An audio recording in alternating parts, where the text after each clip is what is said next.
Olá, meu nome é Nilce Moreto. Eu quero dar as boas-vindas a você que está chegando agora nessa conversa, que também é uma ação importante da Cátedra Sérgio Vieira de Bello, que é um programa da ONU para refugiados, da ONU em parceria com as universidades do Brasil.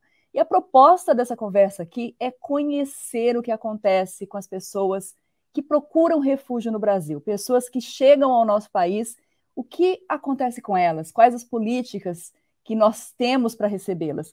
E eu vou chamar para essa conversa pessoas que vão nos ensinar sobre essa situação, vão compartilhar experiências e vão ensinar para a gente sobre as políticas, sobre as leis, sobre o que existe, sobre o que pode ser melhorado na nossa recepção a quem vem como refugiado para o Brasil. Eu vou começar chamando o Charlie Congo e também o Tiago Amparo. Charlie Congo é uma pessoa que está no Brasil em situação de refúgio, certo, Charlie? Bem-vindo. Obrigado. Sim, isso mesmo. Sou refugiado aqui no Brasil.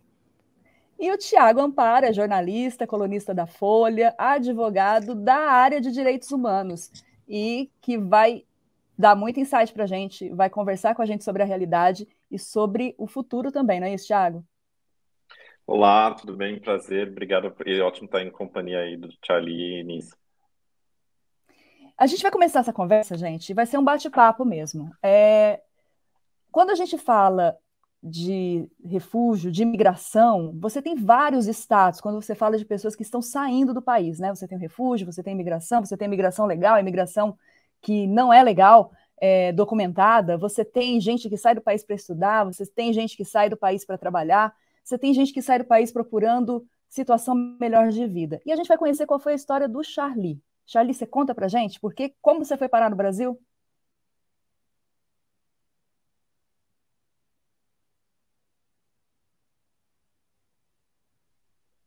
Eu não estou ouvindo o áudio. Acho que tá no mudo. Eu também não. Sim, estava falando assim Agora, que eu vim no Brasil porque onde eu nasci, na República Democrática do Congo, é um país muito estável, é um país que está em estado de guerra já há mais de 20 anos, 25 anos mesmo, que muitas pessoas morrem por causa da guerra. Então tem também muita repressão política, então foi o meu caso. Então, quando as coisas ficou muito pesado lá no Congo, na minha parte, tive que achar um meio de sair de lá. Então, recebi a ajuda das pessoas da minha família, dos parentes, e vim aqui no Brasil. O É Brasil foi a isso. primeira opção, Charlie? Então, eu consegui um visto do Brasil, por isso que vim aqui. Porque atualmente ficou muito difícil conseguir o visto de outros países da Europa, tal. Então, foi isso. E Foi você mais veio a sozinho, oportunidade que eu tive para vir aqui no entendi. Brasil. E você Sim, veio sozinho, vi e- sozinho do Congo até aqui e na época nem falava português, nem sabia falar a língua local do Brasil. Então, só vi com a coragem e a fé. Mas e Charlie, quando você chegou no Brasil, como você foi recebido? Foi como você imaginava ou não? conhecia poucas coisas do Brasil, poucas coisas mesmo. Então, não foi uma coisa preparada, não, que eu preparava e via para o Brasil e tal. Não me passou Não tinha uma na cabeça expectativa também. isso. É, foi as condições, o que aconteceu no país que me obrigou a sair do país e a oportunidade, o destino fez que eu via no Brasil.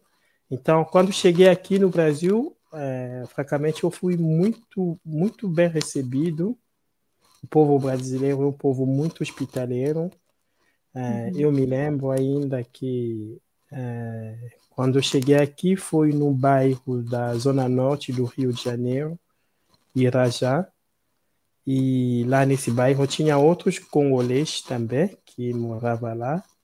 Então a gente dividia quarto, a casa junto. E muitas pessoas do bairro ficavam curioso, né, de ver muito jovem assim, que não fala português, tal. Então, queria entender um pouquinho sobre a gente e a gente recebeu muita ajuda das pessoas que a gente nem conhecia, né? Todos eles, os brasileiros, davam muito apoio na gente. Então, E quando foi que você chegou? Que ano foi? em 2008. 2008.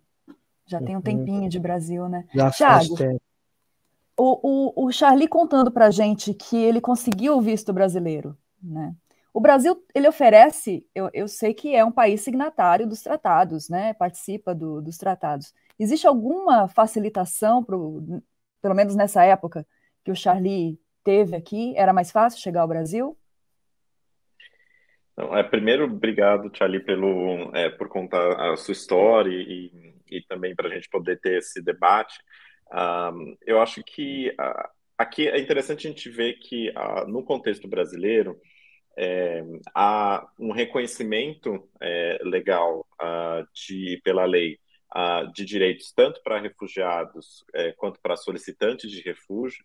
Solicitantes de refúgio são aqueles que ainda não tiveram a confirmação do seu status como refugiado, mas solicitaram esse refúgio. Como também tem mais recentemente, pela lei de imigração, um reconhecimento para migrantes, né, que não necessariamente são pessoas que se enquadram na categoria de refugiados, que estejam fugindo de forma involuntária por diferentes razões, né, como, por exemplo, uma situação grave de direitos humanos ou uma perseguição política e outras questões que podem configurar o refúgio. Agora, no caso de imigrantes, que é uma categoria mais ampla, aqui a gente tem também uma outra legislação mais recente. Por outro lado, Nilce, o que acontece muitas vezes entraves burocráticos e bem práticos que atrapalham a vida de fato, né, o dia a dia de pessoas que vêm ao Brasil como solicitantes de refúgio. O mais recente, por exemplo, é durante a pandemia e as restrições nas fronteiras, inclusive de forma ilegal contra as normas internacionais, restrições para solicitantes de refúgio chegarem nas fronteiras brasileiras, sob a justificativa da pandemia, mas refúgio deveria ser uma exceção a essa regra. Ou também entraves como a demora que existe para processar vários pedidos de refúgio. Então, portanto, muitas pessoas ficam durante anos, décadas nessa categoria de solicitante de refúgio, ainda não tendo um reconhecimento legal colocado, né?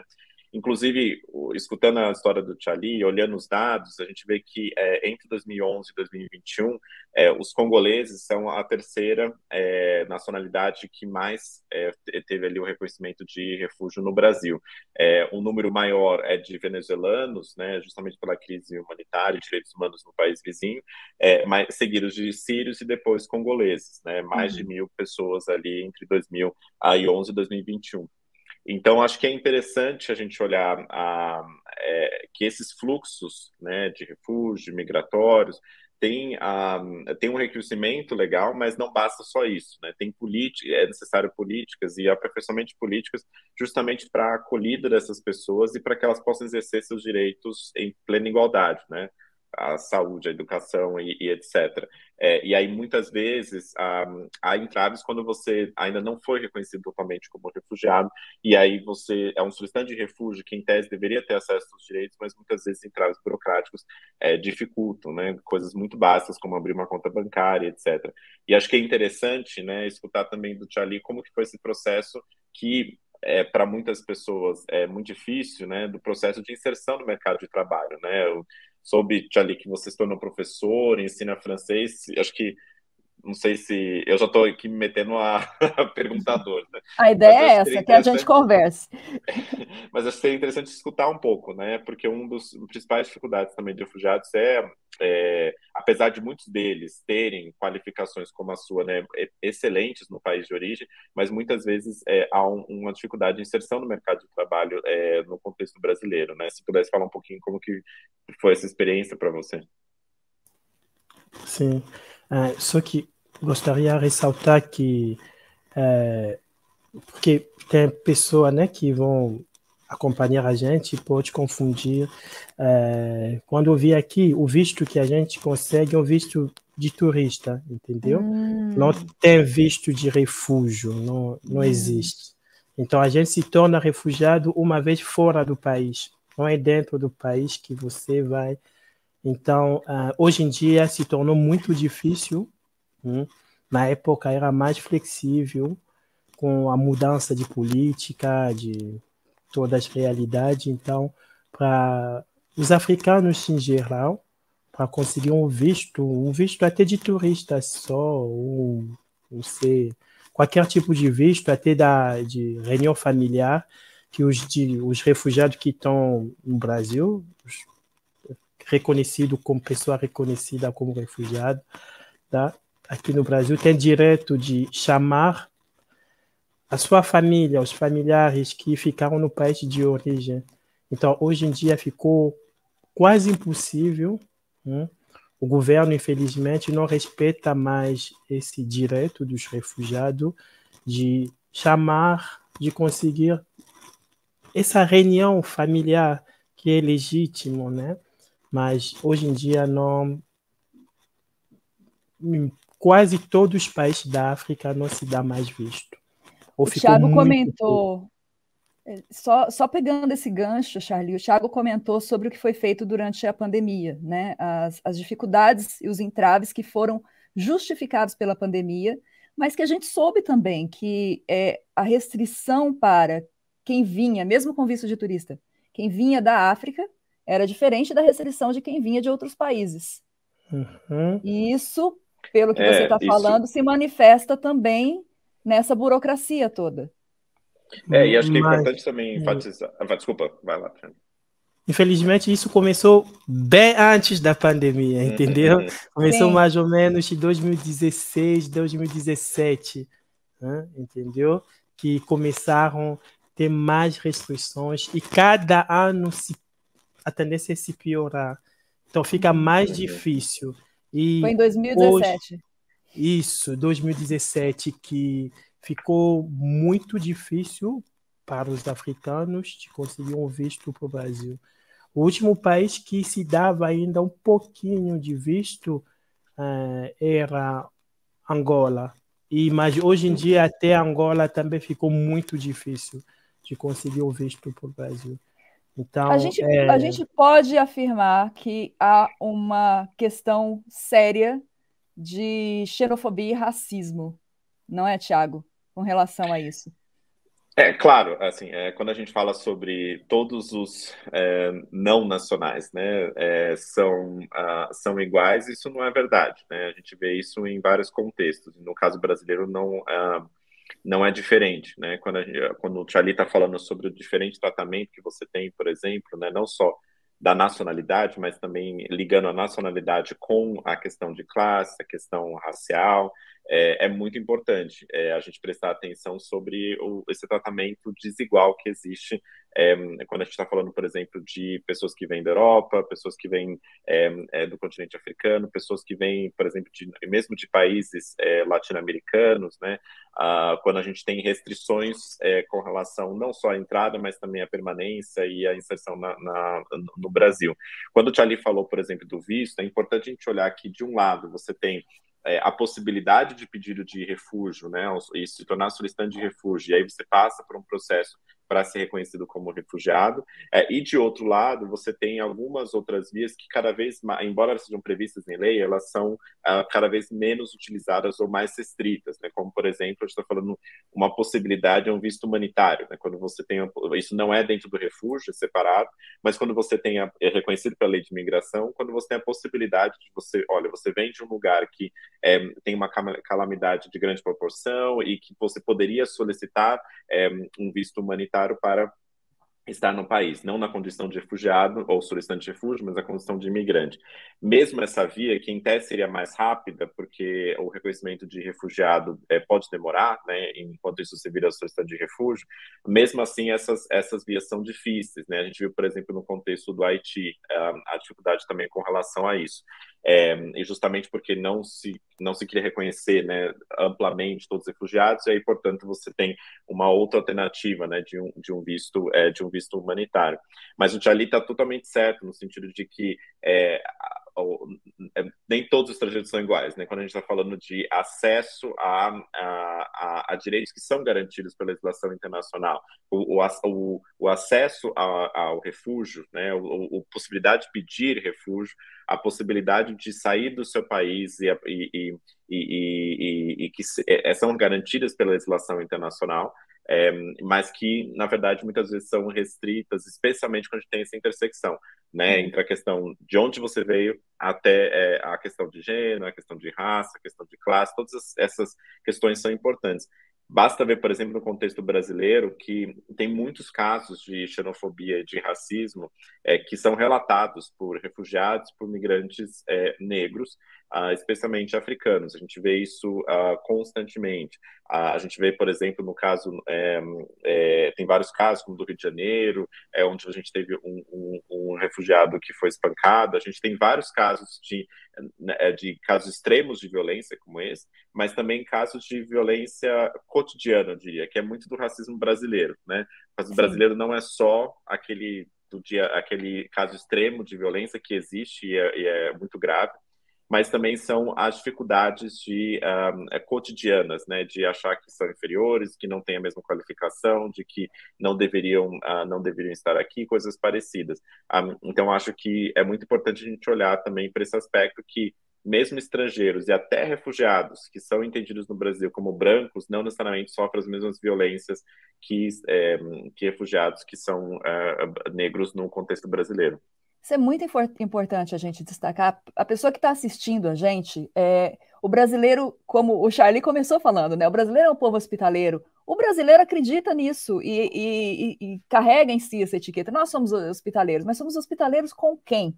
Recebemos bem a quem? Você que está assistindo a gente, se conhece talvez um imigrante que venha dos Estados Unidos, que venha da Europa, né? E ele é festejado, ele está ali no centro das atenções. O brasileiro, ele gosta, né, de dar uma atenção para o gringo que fala diferente, mas tratamos bem quem vem dos nossos vizinhos da América Latina, tratamos da mesma forma quem vem dos países africanos. Como é isso? Vamos refletir sobre isso. Eu queria ouvir o Charlie, esse processo, Charlie, todos esses acessos ao que o Estado brasileiro provê para os seus cidadãos e que, por correspondência, deve prover também a todo aquele que ele recebe. Como foi o seu acesso a isso? O Thiago tinha te perguntado sobre o seu acesso ao mercado de trabalho, mas eu queria fazer uma volta ao tempo aí e te ouvir. Como foi para você acessar a saúde? Como foi para você abrir sua conta no banco? Como foi para você fazer esse processo? Você lembra? Sim, lembro, com certeza. Sim, minha vida, minha história. Então, só para tentar concluir sobre o trajeto, né, o trajetório até chegar aqui no Brasil, é muito importante para a gente, muito importante, a gente conseguir sair dos nossos países. Tem muita violência, a guerra não é uma coisa que dá felicidade, não. A guerra é uma coisa muito pesada que destrói as famílias, as pessoas, as crianças param de estudar, as pessoas até percam a experiência de viver tudo isso. Então, sair de lá é muito importante. Então, aí o nosso desejo é sair de lá, fugir com dignidade, entendeu? Aí, para sair de lá com dignidade, a gente precisa usar os meios legais, ir no consulado, conseguir o visto e sair de lá. Mas, infelizmente, os países que acolhem a gente não deixam essa possibilidade para a gente. E a gente consegue outros meios, porque a gente, de qualquer forma, a gente vai sair de lá. Se for mesmo para nadar, atravessar o oceano, mar, a gente vai sair de lá. Isso é obrigatório. Só que a gente quer fazer isso com dignidade. Infelizmente, não deixa a gente. E a gente procura outros meios. e muitas vezes muitos irmãos africanos e de Oriente Médio, não sei o quê, procuram também outros meios e caem na ilegalidade. E a gente fica vítima de um sistema muito complexo, entendeu? Da dificuldade que é imposta. Né? Isso, porque esses meios legais, primeiramente, custa muito caro. Muito dinheiro que a gente gasta, com muito risco de perder a vida, de ser roubado, de tudo isso a gente sofre. Então, o que a gente pede é que a sociedade civil fazer pressão com o governo e o próprio governo também entender a voz da gente para liberar o visto. É muito importante para a gente sair de lá com dignidade. É isso que queria completar sobre isso. Me perguntou sobre o processo, né? Pode falar. É a trajetória. Você chegou no Brasil, você precisava viver, começar a vida. Como que foi esse processo? Eu vou falar de mim também de uma forma geral, entendeu? Porque meu refugiado, minha história, entendeu? Mas de uma forma geral, tipo, a gente que não veio de um país que fala português, a primeira barreira é da língua, né? A gente chega aqui com muita confusão, com muita angústia mesmo, entendeu? Que a gente não sabe como que vai ser a nossa vida, o que as pessoas te falam, você não entende, ninguém também te compreende, então é muita aflição, é muito difícil no início, até com o tempo tenta conhecer a cidade, esse choque, né, cultural, de ver as pessoas diferentes e tal. Então, o que eu falei, por mim, eu continuo a acreditar que tem muitos brasileiros que têm esse espírito de acolher os estrangeiros, mesmo os negros, que não são da pele branca. Fomos também bem acolhidos aqui, mas também tem outra parte, que é também muito importante de falar sobre isso. A gente também muitas vezes vítima de o que se diz aqui preconceito, né? De racismo mesmo, entendeu? De alegação assim, de graça, sem base de nada, as pessoas tratavam a gente de não ter cultura, e outras pessoas achavam que a gente é perigoso, que a gente veio de uma zona de guerra, então nós todos sabemos manipular arma e tal. Então, tem até alguns que suspeitavam a gente de ser estuprador, as coisas assim, muito pesado contra a gente. Não sei, só porque a gente é negro, porque a gente é africano, então que a gente veio da floresta, a gente corria junto com os leões. Então, as coisas assim que você sente que as pessoas acreditam mesmo nisso.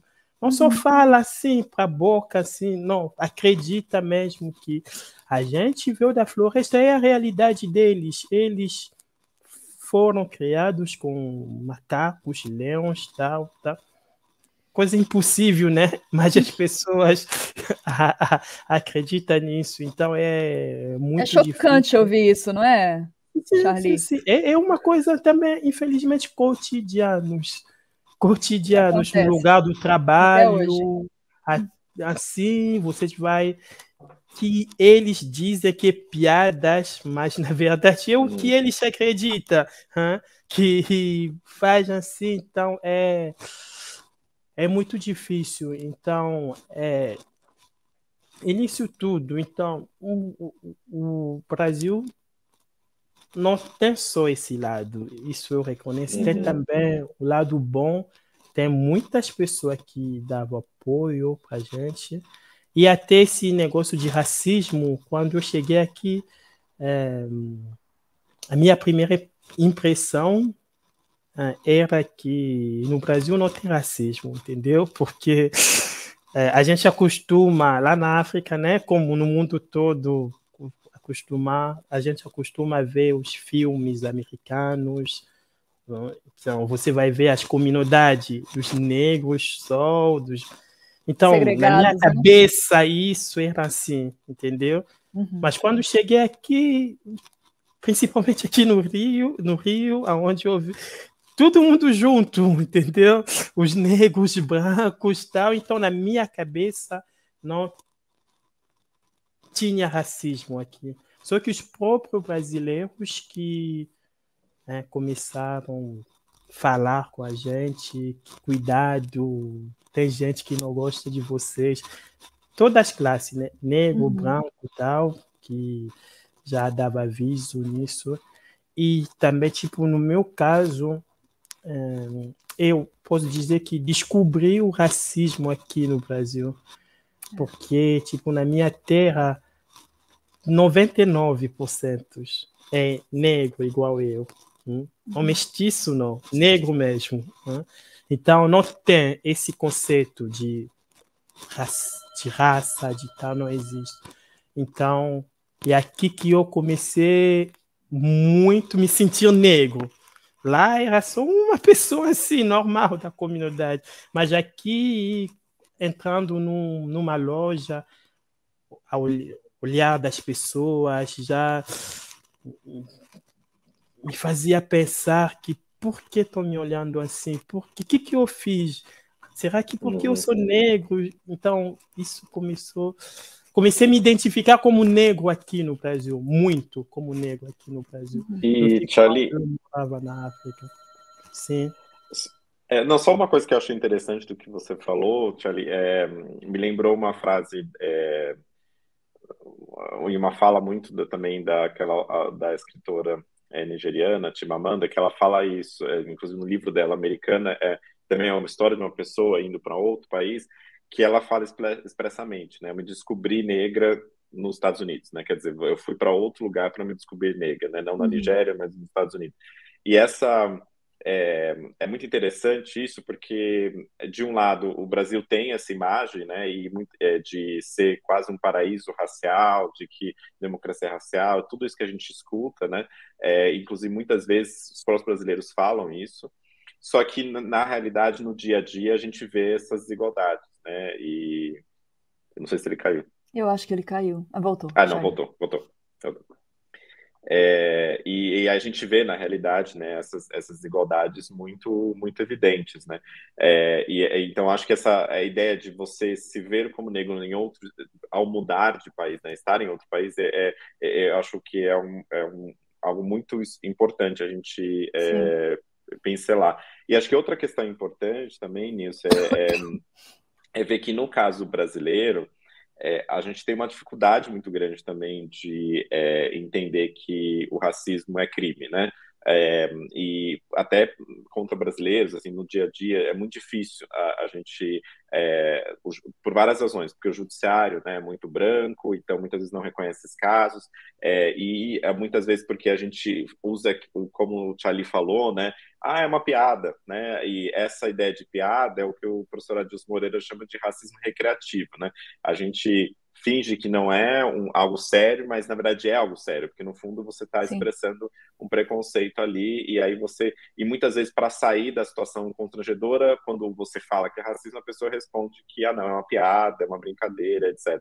E até muitas vezes os juízes muitas vezes aceitam esse tipo de argumentação para não falar que é um crime, fala que tem várias justificativas, fala que não foi feita no calor da emoção, ou recentemente agora teve um caso de um torcedor que xingou de forma racista num estádio de futebol, e aí a justiça disse não, mas a vítima também deu causa para aquilo, ou seja, é culpa da vítima também. Então tem vários artifícios que a gente utiliza, né, para não considerar. E aqui, só para pincelar algo que do direito, é que pela lei brasileira, o racismo não só, né, por cor e raça, mas também por procedência nacional, né? Então, quando a gente xinga alguém, tem um insulto, ou mesmo quando a gente faz um julgamento preconceituoso sobre todo o grupo, né, daquela origem, ou quando a gente faz, rejeita um trabalho para um refugiado porque ele é um refugiado.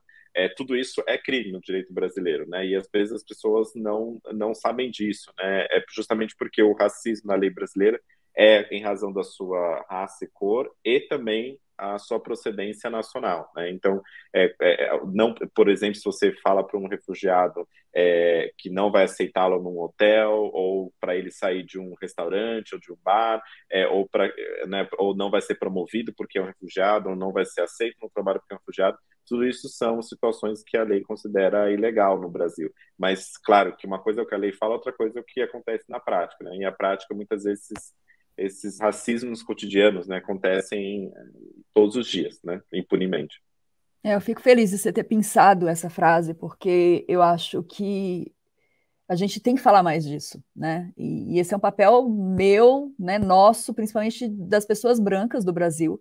O Brasil precisa encarar essa face, que essa face está explícita na fala do Charlie, né? O Charlie fala, eu me reconheci, eu senti o racismo aqui. Então tem gente, não, sabe? O Brasil, ele nega isso, ele faz de conta que isso não é uma realidade, mesmo sendo uma realidade que mata, uma realidade que está exposta na nossa cara 24 horas, o tempo todo, e que tem atormentado nossos irmãos negros durante séculos, né? A gente não, essa realidade que o Charlie descobriu é a realidade que a pessoa preta brasileira vive. Não é isso, Thiago? E assim, nós, as pessoas brancas brasileiras, fingem que não veem, ou ignoram, ou precisam numa posição, ou vivem numa posição muito confortável, né, em que simplesmente não olha para não ver. Mas é a nossa responsabilidade de, se queremos um país mais justo, se queremos um país melhor, se queremos um país em que as pessoas tenham direito à vida e que a Constituição seja real, né, em que todas as pessoas nascem iguais, vivem iguais, para transformar isso em realidade, a primeira coisa que a gente tem que fazer é olhar a realidade para transformá-la. E eu acho que é muito importante a gente trazer esse ponto para a nossa audiência, para quem está assistindo a gente, porque é um ponto central, definitivo, para a transformação do Brasil. Não adianta, a gente não vai conseguir mudar nada nesse país sem encarar esse problema grave, que foi vivenciado pelo Charlie, mas que é vivenciado todos os dias, inclusive por brasileiros. Agora, eu queria entender na questão do imigrante, né, de quem vem de fora, na prática, o que isso... A gente sabe de como é importante a gente ter cotas, né, de ter uma reparação para a pessoa preta, brasileira, cidadã, ela conseguir alcançar ali, ter as mesmas oportunidades. E quando a gente põe isso no contexto do refúgio, no contexto da imigração, né, eu acredito que isso deva ser ainda mais sensível, ainda mais brutal. Se a gente for comparar as oportunidades que são dadas ao imigrante que vem de uma posição social confortável, que não vem sem opção, do que é dado para o imigrante que chega, muitas vezes com a formação, com a capacidade, né, estruturada, que tem uma vida ali de produtividade, não só para ficar na produtividade, mas de contribuição com a sociedade, e a oportunidade que é negada por preconceito. A gente tem aqui a informação de que o Charlie é um professor de francês e com ele todos os professores de francês são refugiados. Olha a riqueza que o Charlie está trazendo para o nosso país. A gente precisa olhar para esse imigrante, para essa pessoa que vem, como um contribuidor da diversidade, da riqueza da cultura. Mas como a gente trata isso? Era isso que eu queria ouvir de vocês dois, assim, pela experiência de vocês. Bom, eu gostaria de dizer que gostei muito de sublinhar, né, que são coisas que os pretos brasileiros já convivem com isso diariamente. Não precisa da gente, refugiado, para falar do racismo. O racismo já está aqui no Brasil há séculos. Muitos brasileiros sofrem com isso e a sociedade tem que solucionar isso. Então, uma coisa que é muito bom aqui no Brasil, o Brasil tinha que tirar isso no lado positivo, é que um país que, no meu ponto de vista, né, eu falo que representa o mundo, né? Que, tipo, eu assim, saindo na rua, no Rio de Janeiro, sem abrir a minha boca, né? É quase impossível que a pessoa dizer que, olha, aquele rapaz que está passando é africano. Impossível. As pessoas pensam que eu vim de uma favela, vim da Bahia, não sei, mas sou brasileiro na cabeça das pessoas. Até muitas pessoas, quando falam comigo assim, com o meu sotaque, tem gente que fala para mim, para de ser bobo, fala normal. Eu falo assim, não sou brasileiro. Então, as pessoas ficam assim, você não é brasileiro. Então, a gente, na primeira vista, assim, a gente é brasileiro, a gente assim, pode ser também, se eu fosse, tipo, no Japão, por exemplo, só assim me olhando, vão ver que eu não sou de lá, eu sou estrangeiro. Mas aqui no Brasil é uma coisa que até por isso a gente se sente aqui em casa. A gente aqui está à vontade mesmo, porque a gente está no país onde a gente encontra as pessoas muito parecidas com a gente. Uhum. Então, isso já facilita. É uma coisa que o Brasil poderia explorar isso num sentido positivo, mas infelizmente o que acontece aqui é que essa luta, eu dizer que não é diretamente a nossa luta, não? A gente só vai ver para a gente é tipo um espelho, entendeu? Vocês olhando para a gente, para você se ver vocês mesmos. A gente só ajuda vocês a ver a realidade, porque a gente está lá na extremidade. Mas são as coisas que já existem aqui no Brasil. O racismo não é só contra os refugiados, não. Os refugiados sofrem do racismo porque tem já brasileiros negros que sofrem nesse racismo. Se não tivesse brasileiro negro sofrendo do racismo, não teria esse debate, não. O debate é propriamente do Brasil mesmo, entre os brasileiros. Infelizmente, no nosso caso, os africanos, o fato que a gente é parecido com uma parte da população brasileira discriminada, então a gente também entra nessa discriminação. Então a gente sofre das mesmas discriminação que os negros brasileiros. A mesma coisa. A gente é só um pouquinho mais acentuado, porque a gente não é nacional, a gente não é daqui, a gente fala diferente, a gente tal, mas a gente sofre a mesma coisa. Muitos negros brasileiros sofrem, muito mesmo. E a sociedade brasileira tem que resolver isso. Não só para a gente, não, os refugiados, mas para os brasileiros que ainda vivem igual no século XVIII. Mas aqui no Brasil, enquanto que outros já têm uma vida igual de Nova York, de, não sei, de Orlando.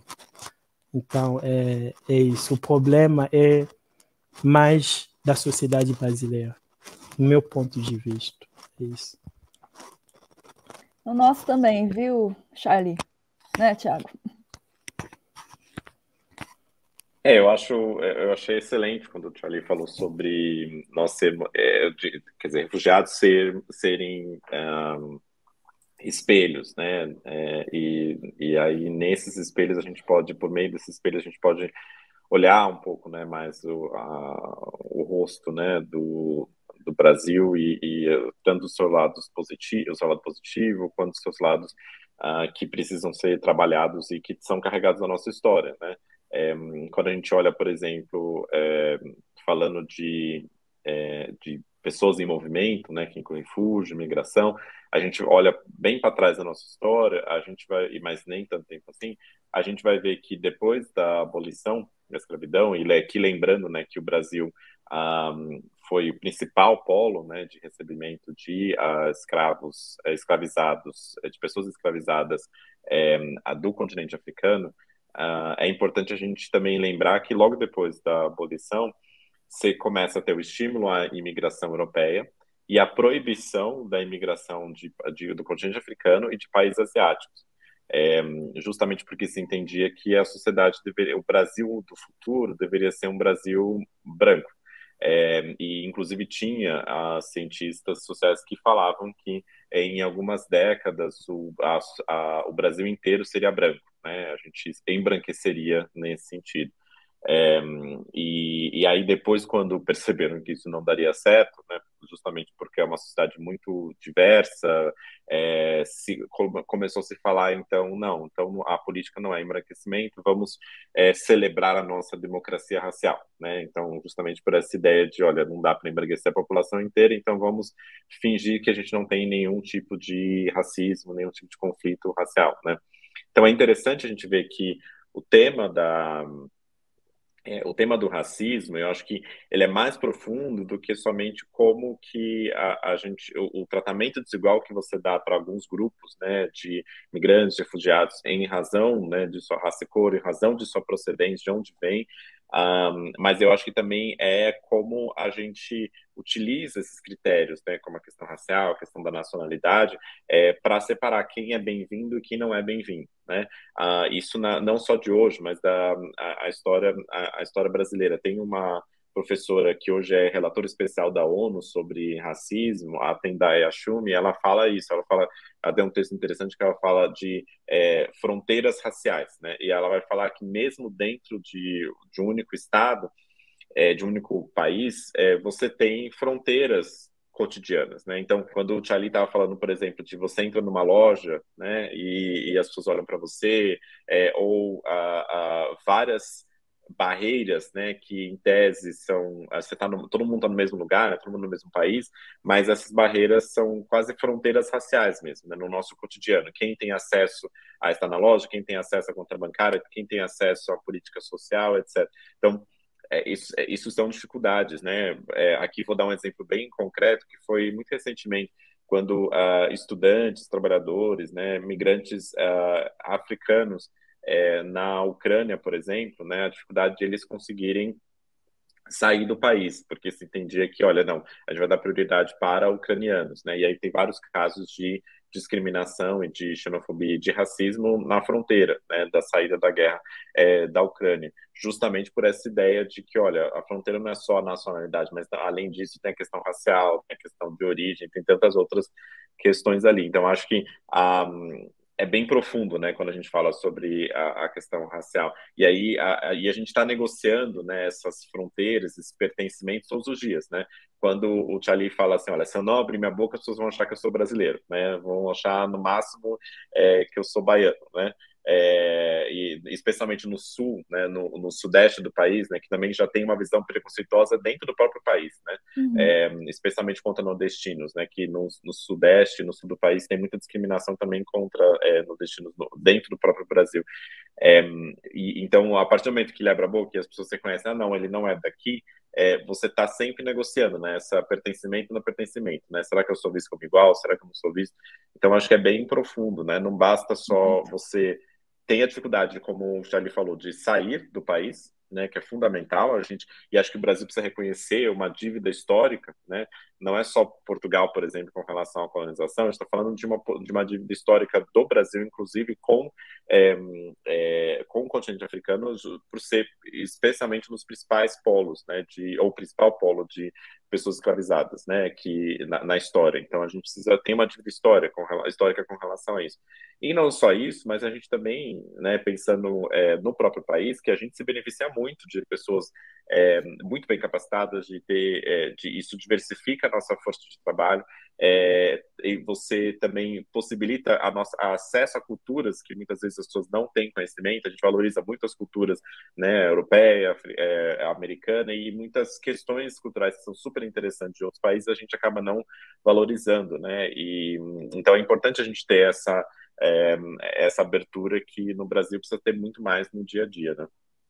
Isso é muito importante a gente falar, porque geralmente a gente aborda os assuntos e é preciso mostrar para as pessoas que é um prejuízo também para o país que limita o acesso à imigração, que limita a diversidade. A gente perde com isso, assim como perde quando a gente segrega as pessoas pretas na favela e não dá a elas oportunidade. A favela é um potencial, é uma riqueza.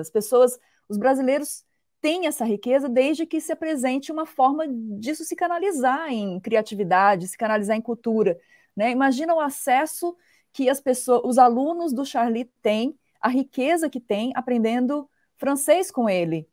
É isso, não é, Charlie? Você dá aula numa ONG no Rio de Janeiro, com outros Exatamente. professores. Imagina a Sim, sim. diversidade, o acesso que essas crianças, esses alunos têm a uma língua que Uhum. talvez eles não teriam conhecido de outra Sim, forma, sim. culturas, experiências que eles não teriam. Então a gente perde também. O país que não entende isso, perde muito.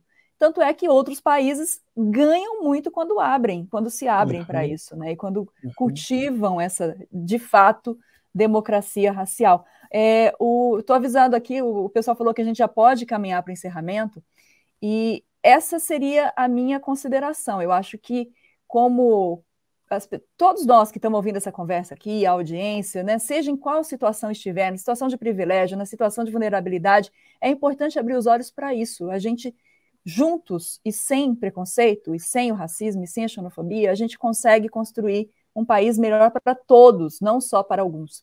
E isso faz toda a diferença. E agora eu queria abrir para vocês. Vamos ouvir o Charlie, Thiago, e depois eu queria que você fechasse para a gente também. Charlie, você está no Brasil, eu não sei se você conseguiu trazer a sua família para cá, você estava comentando, foi a primeira preocupação que você colocou, mas eu queria saber do seu futuro no Brasil. O que você pensa? Você quer ficar? Você pensa em voltar para o Congo? O que essa experiência no Brasil que você teve nesses anos fez com que você mudasse, e como você enxerga essa relação com o nosso país? Então, como eu já tinha dito aqui, que aqui a gente se sente em casa. Realmente, eu cheguei aqui no Brasil e amei esse país. É um país maravilhoso, apesar de seus problemas, mas é um país, um pequeno paraíso aqui na Terra. Então, gostaria só de dizer que a gente está aqui para contribuir, como falou, que dando aula, porque na aula que a gente dá, não é só a língua, não, mas a gente dá também a cultura, porque a gente organiza, a gente chama isso de aula cultural, onde o professor vai ensinar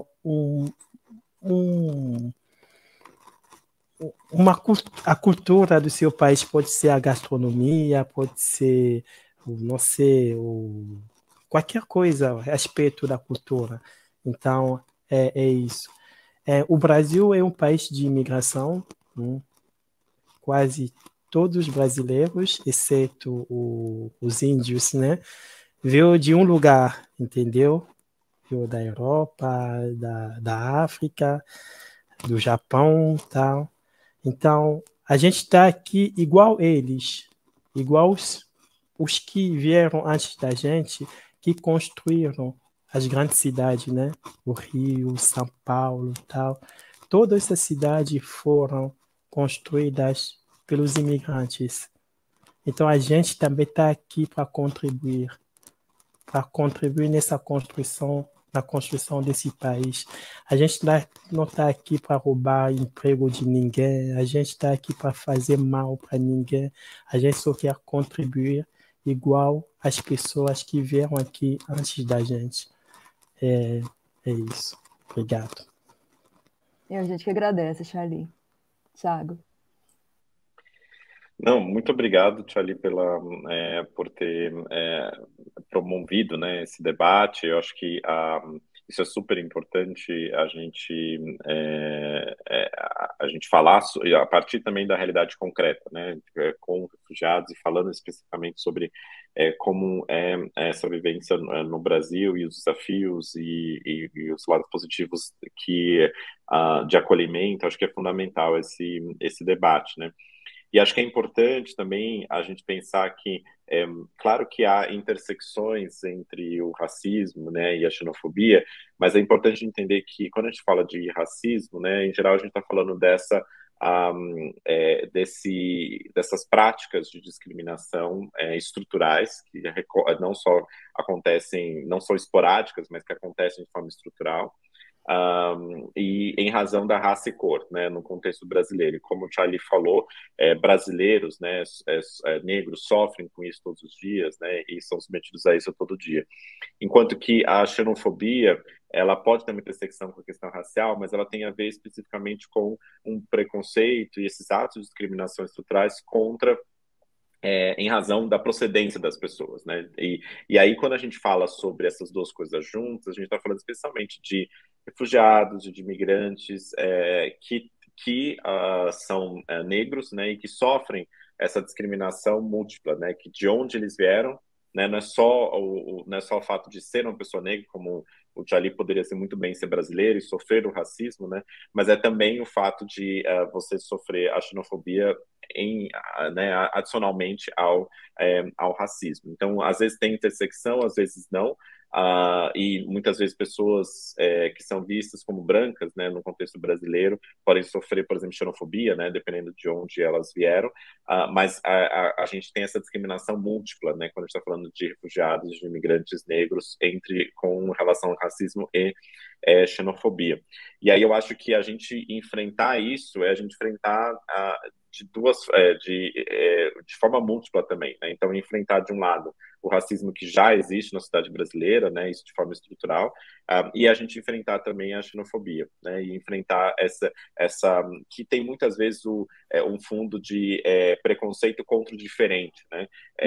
E eu acho que é importante a gente entender essa diferença e também acolher da melhor maneira possível, e enquanto país ter políticas para acolher essa diferença, né? A gente vê, por exemplo, sociedades que são muito marcadas pela xenofobia, elas são marcadas por essas visões estereotipadas mesmo que as pessoas têm sobre os imigrantes refugiados, né? Como o Charlie falou, né? Aquelas perguntas que ele recebe e que você fala, não faz nenhum sentido, você não conhece a minha história, etc. Então, às vezes as pessoas têm ou essa visão, Nilce, que as pessoas falam, não, estão roubando meus empregos, né? Coisas desse tipo, né? Essa histeria coletiva que não tem nenhuma razão nos dados, né? Quando a gente vai olhar os dados, por exemplo, a gente vê, por exemplo, que migrantes refugiados, em sua maioria, são pessoas que podem muito contribuir para a sociedade, são pessoas que têm uma qualificação, são pessoas que a gente também tem uma dívida histórica para poder acolher essas pessoas. Então a gente precisa quebrar esses medos, né, essas histerias coletivas, e eu acho que a gente trabalhar nessas duas frentes, contra o racismo e contra a xenofobia, é algo fundamental para a gente conseguir mudar para frente. Eu acho que diálogos como esse ajudam nisso, né?